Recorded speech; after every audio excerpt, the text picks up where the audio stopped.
Inilah momen ratusan peselancar dan perenang memberikan penghormatan untuk para korban penembakan massal di pantai Bondi, Australia pada Jumat 19 Desember 2025 pagi. Sekitar 700 orang dengan papan dayung dan papan selancar tersebut turun ke laut, membentuk lingkaran besar dan mengheningkan cipta untuk 15 korban serangan selama perayaan Hanukkah di pantai Bondi.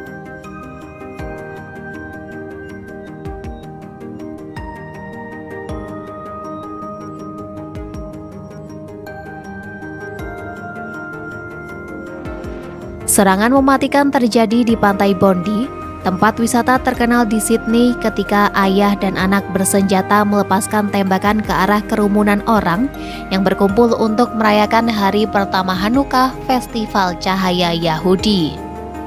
Serangan brutal itu menewaskan 15 orang dan melukai lebih dari 40 lainnya. Jumlah tersebut menjadikan peristiwa penembakan massal itu sebagai yang terburuk di Australia sejak 1996. Hingga Rabu siang, 20 korban terluka masih menerima perawatan di rumah sakit Sydney dan 5 diantaranya berada dalam kondisi kritis. Seorang pelaku, Sajid Akram, dinyatakan tewas dalam baku tembak dengan polisi, sementara putranya Navid Akram sempat kritis dan dirawat di rumah sakit. Setelah bangun dari komanya pada Selasa 16 Desember 2025, Navid didakwa dengan 59 pelanggaran, termasuk diantaranya 15 tuduhan pembunuhan.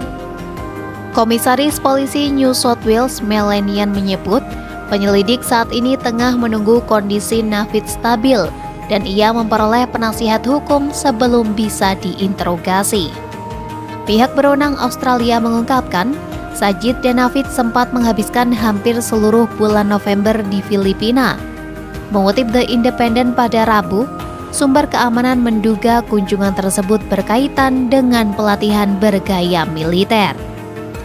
Pihak imigrasi Australia menyebut, Sajid masuk Filipina menggunakan paspor India dan mencantumkan Davao sebagai tujuan. Sementara itu, Perdana Menteri Australia Anthony Albanese menyatakan, penembakan massal ini diduga kuat dimotivasi oleh ideologi ekstremis yang berkaitan erat dengan paham ISIS. Media setempat melaporkan, Navid pernah diawasi otoritas pada 2019 atas dugaan keterlibatan dalam sel ISIS di Sydney, namun saat itu ia dinilai tidak menimbulkan ancaman serius atau potensi kekerasan. Sebagai respon atas tragedi tersebut, pemerintah New South Wales akan mempercepat pengesahan Undang-Undang Senjata Api.